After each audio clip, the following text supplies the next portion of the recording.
Hannah, the Buffalo River flowing again after it was jammed up not too far from here. We're here on the Ogden Street Bridge here in Buffalo. As you can see, these large chunks of ice flowing down the river. Now, that wasn't the scene earlier. It was blocked up right here, and that was causing big problems. And not just big problems right next to the river, causing drainage problems and people who aren't even near the rivers or creeks to have problems in their basements with flooding.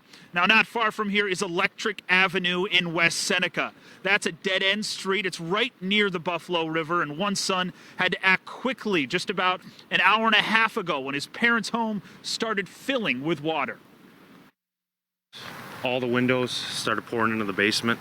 I mean, there was nothing we could do. It had to get my mom and dad out and the dogs and the cats. We cut the power. We were afraid it was going to hit the electric, but there's really nothing we could do. The water's going down now. It was like a foot above the gas meter, but it's receding. Further up the river and up the Buffalo Creek is a neighborhood that frequently gets flooded. It's Lexington Green. This right here is Bryan Street.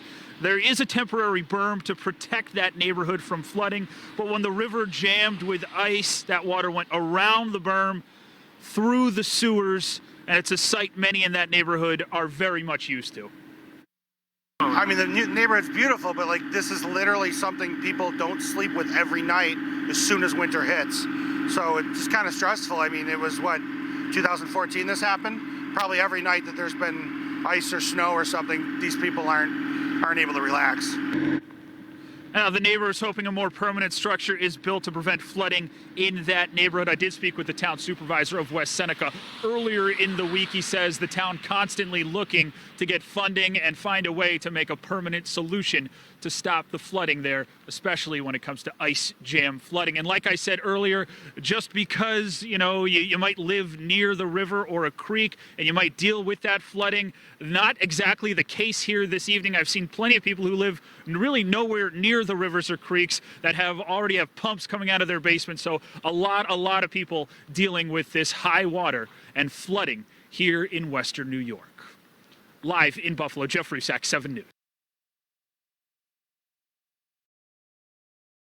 News reporter Michael Schwartz, following these floodwaters all across the South Towns today, joins us live in the town of Evans this evening. Michael.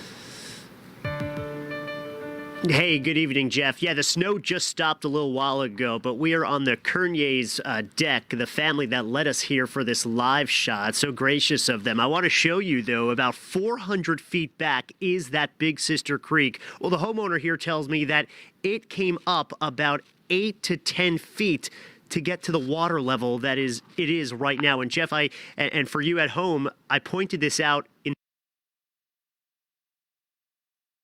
the last hour. You could see the rings that have formed around the trees. That's where the water was just a few hours ago, leaving those skirts frozen from where the watermark was at just a few hours ago. Erie County in the past 24 hours has seen rain, snow, and that flash freeze that Aaron was talking about last night, and it's left quite a mess from South Buffalo to here in the town of Evans. This is coming in my hall down into my basement. Last night, water gushed into this South Buffalo home from a flooded Ziddle Street. Red Cross and National Fuel workers made their rounds Friday morning on Ziddle Street to turn the heat back on after it was shut off for safety because of those rising waters. It was all the way up to the front of my car. Across the street, Justin Fisher watched as water rose to this guardrail. I was like, oh no, not again.